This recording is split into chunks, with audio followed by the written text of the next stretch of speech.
আনুষ্ঠানিকভাবে বিএনপিকে হতাশ করে ডক্টর ইউনূসের যুগান্তকারী ঘোষণা, আসতে পারে নতুন তত্ত্বাবধায়ক সরকার। দর্শক, দুইটা বিষয়। প্রধান উপদেষ্টার যে জাতির উদ্দেশ্যে ভাষণ, তার নানান দিক রয়েছে।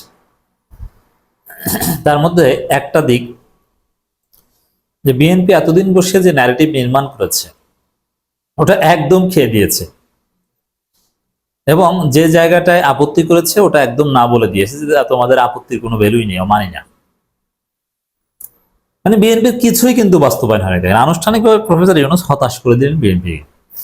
বিএনপি চেয়েছে ডিসেম্বর নির্বাচন, আর ইউনূস বলেছে যে এপ্রিলের প্রথমার্ধে নির্বাচন। মানে বিএনপির চিন্তার ধারে কাছেও হলো না।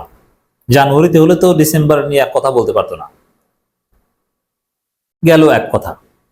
রোডম্যাপ সংক্রান্ত সবচেয়ে মৌলিক বিষয় ছিল এটা, রোডম্যাপই তাদের আশার প্রতিফলন হয়নি। মানে বিএনপি হতাশ। তারা এখন অঘটন ঘটাতে চায়, নতুন তত্ত্বাবধায়ক সরকার আনতে চায় ইউনূসকে সরিয়ে, যিনি 90 দিনের মধ্যে নির্বাচন দেবেন। আমি বলে দিলাম, জরুরি বৈঠক করে বিএনপি ভিতরে ভিতরে এই তৎপরতা চালাচ্ছে। এরপরে বিএনপি এতদিন খুব ঘটা করে প্রচার করেছিল ভারতপন্থীরা। এই ডক্টর খলিলুর রহমান, জাতীয় নিরাপত্তা উপদেষ্টা এবং high representative of chief adviser Rohingya বিষয়ক, ভারতপন্থীরা তাকে দেখতে পারে না, ভারতের মিডিয়া তাকে দেখতে পারে না, কারণ তিনি ভারতের বিরুদ্ধে সোচ্চার। এখন বিএনপি ওই কারণে ভারতের কথায় খলিলের বিরুদ্ধে প্রচারণা চালায়, যে তিনি বাংলাদেশের নাগরিক না, হত্যা মামলার আসামি, অমুক্তম, নানান কিছু উল্টাপাল্টা কথা। পদত্যাগের আলটিমেটামও দিয়েছিল, কিন্তু পদত্যাগ কিন্তু হয়নি এবং হবেও না। দর্শক, এখানে বিএনপির বড় প্রচারণা ছিল যে মানবিক করিডোর দিয়ে দিয়েছে সরকার, বা দেয়ার আলাপ আলোচনা করেছে। এই যে রমিন ফারহানারা, এরা ভারতীয় মিডিয়ায় যেও বলে যে তলে তলে মানবিক করিডোর দেওয়ার সিদ্ধান্ত নিয়েছে। আসল প্রধান উপদেষ্টা বলে দিলেন যে মানবিক করিডোর দেওয়ার এগুলো সব ভুয়া আলাপ। তার মানে এতদিন বিএনপি যে গালাগালি করলো, অমুক তমুক, খলিলকে সরাও, মানবিক করিডোর দিয়ে দেয়, এরকম কোনো আলোচনাই হয়নি। প্রধান উপদেষ্টা নিজে ইগনোর করেন, অতএব এটা নিয়ে কথা বলার কোনো অপশন নাই। প্রধান উপদেষ্টা বলছে মানবিক করিডোর দেওয়া হচ্ছে না, এটা নিয়ে কোনো আলোচনাই হয়নি। অতএব এতদিন ফাও জায়গায় লাফিয়েছে বিএনপি।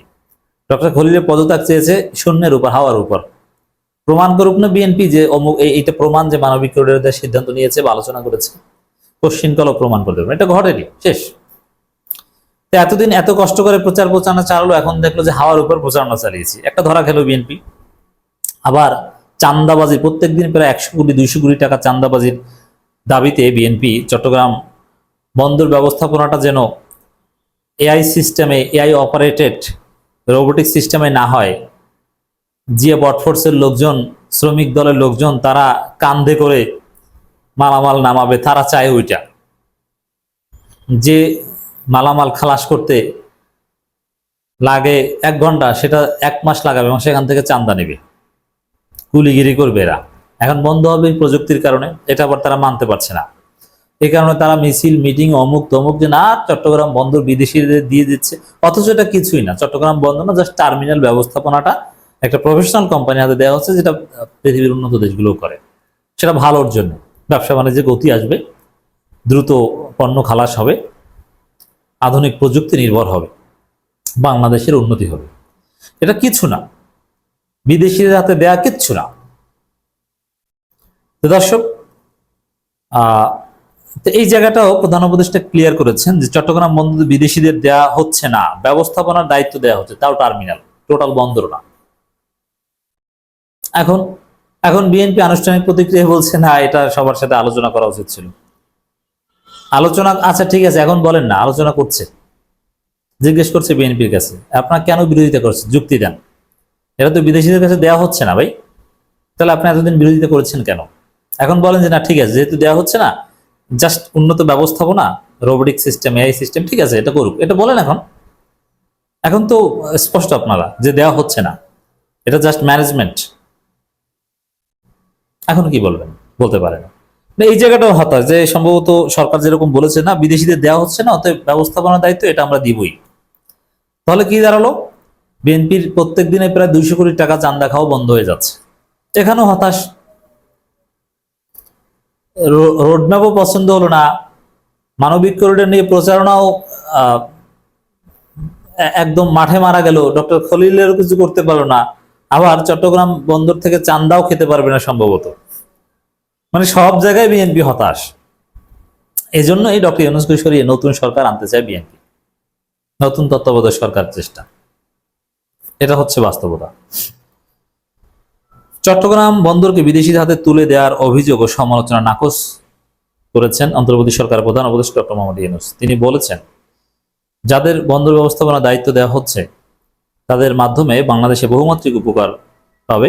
এই অভিজ্ঞতা কাজে লাগিয়ে ভবিষ্যতে বাংলাদেশিরাই বিশ্বজুড়ে বিভিন্ন বন্দর পরিচালনায় সক্ষম হবেন। এটি বাস্তব, এটা কেউ ঠেকাতে পারবে না। এই আধুনিক যুগে আপনি প্রযুক্তির বিরোধিতা করবেন, আধুনিকায়নের বিরোধিতা করবেন, মানে এরা কি মাথা মোটা। আপনি দেখেছেন না মির্জা আব্বাস, আমি আশ্চর্য যে এই গর্ধবগুলো বাংলাদেশের রাজনীতি করে। বলছে ওয়াইফাই যখন ছিল না আমরা ভালো ছিলাম, এই ওয়াইফাই বিরোধিতা করছে। কি পাড়ার ঘরের পাড়া, আপনি চিন্তা করছেন এসব কি গর্ধব। ওয়াইফাই যখন ছিল না ভালো ছিল। স্টারলিংক আনছে কি জন্য? আরাকান আর্মিদের সুবিধার জন্য। এদের মাথায় ঘিলু আছে কোনো? এরা বুঝে সাবমেরিন কেবলকে বুঝে এরা যুদ্ধের কিছু, অথচ এটা সমুদ্রের তলদেশ থেকে উন্নত তার, আর এটাকে মনে করে যে এটা মনে হয় যুদ্ধের কিছু।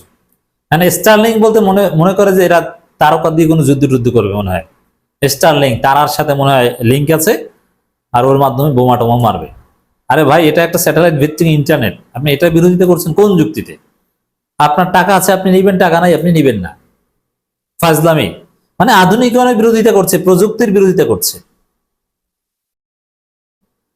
মানে এটা ওই সেই সোভিয়েত ইউনিয়নের একদল থিওরিস্ট ছিল, কনস্পাইরেসি থিওরিস্ট, যে পৃথিবীতে যত আবিষ্কার ঘটতো পশ্চিমারা করতো, বলতো যে এগুলো কিছু না, এগুলো ভুয়া, এগুলো ষড়যন্ত্র। বিদ্যুৎ আবিষ্কার হয়েছে, বিদ্যুৎ, এই বিদ্যুতের বিরোধিতা করেছিল যে এটা ক্ষতিকর। এখন বিদ্যুৎ ছাড়া পৃথিবী চলে? সাপোজ একদিন বিদ্যুৎ থাকবে না, সারা পৃথিবী ধ্বংস হয়ে যাবে, কার্যত অচল হয়ে যাবে। এই বিএনপি তো ওই অবস্থা করতে চায়।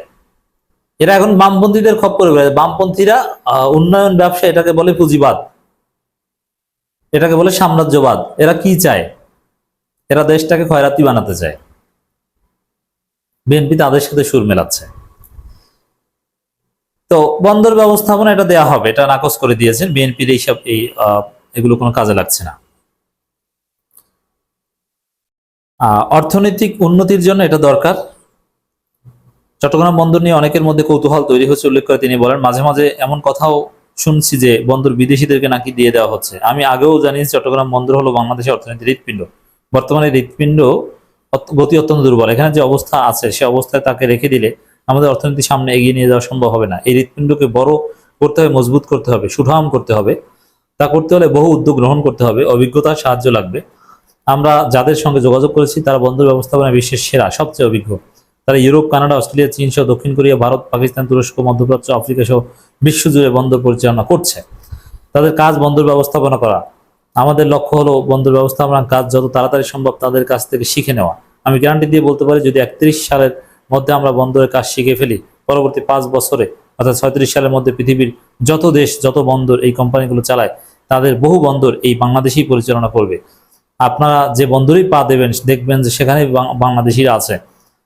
তা ডক্টর ইউনূস কি করছে আর বিএনপি কি প্রচারণা চালাচ্ছে দেখছেন? আত্মহত্যা করুক বিএনপির লোকজন।